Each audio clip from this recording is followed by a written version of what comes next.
నమస్తే. ఈరోజు కృష్ణాస్ ఫ్యామిలీలో సెకండ్ వీడియో అండి. సండే స్పెషల్ అనమాట. ఈరోజు మార్నింగే వెళ్ళి మా ఆయన గారు చక్కగా చేపలన్నీ తీసుకొచ్చారండి. ఇది మోసండి, ఇది చాలా బాగుందనమాట. ముద్దర చేప, కేజీన్నర చేప అనమాట. ఇదైతే కనుక నేను రాగానే కొంచెం క్లీన్ చేసేసి మన వంటకి రెడీగా పెట్టాను అనమాట. తర్వాత ఈరోజు ఇది పులుసు చేస్తున్నానండి. కొన్ని ముక్కలు ఫ్రై చేస్తున్నాను. ఇప్పుడు పులుసుకి కావాల్సిన పదార్థాలు చూపిస్తాను.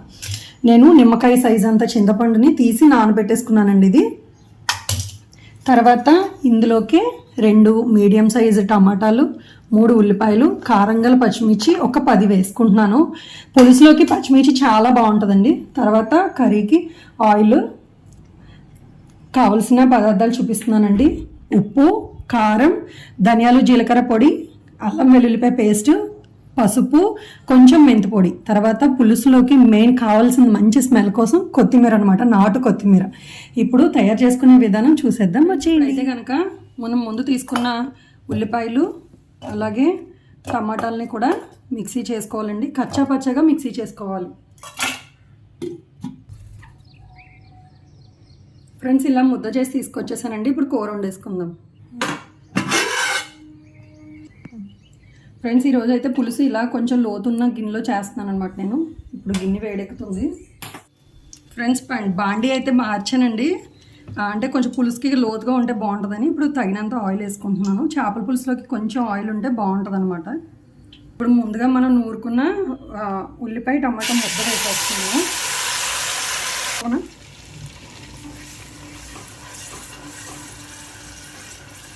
ఇది ఇప్పుడు పచ్చివాసన పోయేంత వరకు బాగా ఫ్రై చేసుకోవాలండి.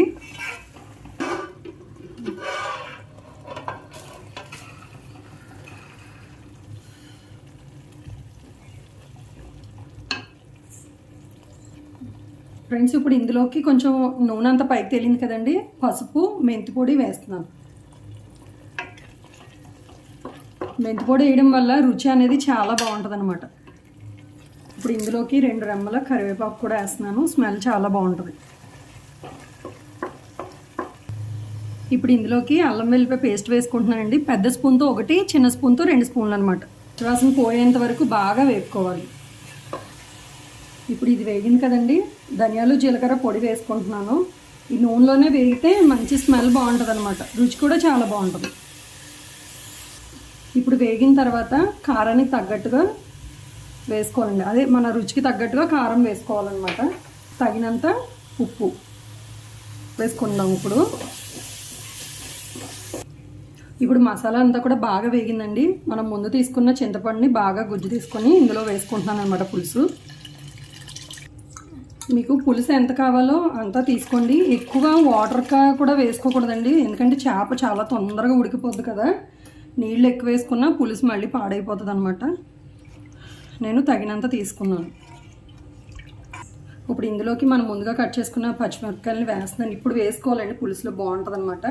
మూత పెట్టి తెరలనిద్దాం. ఇప్పుడు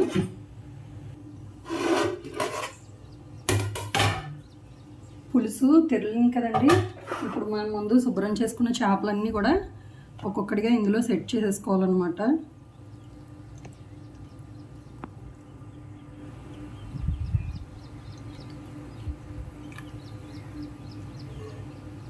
కొంచెం వెడల్పు గిన్నె పెట్టుకుంటే ఇడకుండా ఉంటాయి అన్నమాట చేపలు.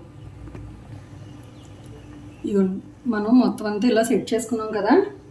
ఇప్పుడు దీని మీద మూత పెట్టేసి ఒక 5 నుంచి 10 నిమిషాలు హై ఫ్లేమ్లో బాగా మరగనిద్దాం.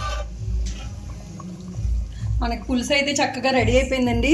చూడండి, ఇలా కొంచెం దగ్గరగా అయితే సరిపోద్ది అనమాట. ఇప్పుడు ఇందులో పైనుంచి కొద్దిగా కొత్తిమీర వేసేసుకొని వేడి వేడి చేపల పులుసు టేస్ట్ చూసి ఇలాంటిది ఒక ఏంటంటారు సాఫ్ట్గా ఉండేది తీసుకోవాలన్నమాట. చూడండి ఇలా. ఇప్పుడు మా అయ్య చూడాలి ఒకసారి. దాని వేడి వేడి పులుసు. మా అమ్మాయి ఇలాగా వంటగది దగ్గర కూర్చుంది చూడండి. టేస్ట్ వస్తుందన్నమాట. ఎలా ఉందో చెప్తాలి. చాలా బాగుంది. ఉప్పు అన్నీ సరిపోయినాయా? అన్నీ సరిపోయి. సూపర్ ఉందా, బామ్మలుగా ఉందా, బంపర్ ఉందా, ఎలా ఉంది? ఫ్రెండ్స్, మీ అందరికీ కర్రీ నచ్చినట్టయితే ఒక్క లైక్ చేయండి. బాయ్.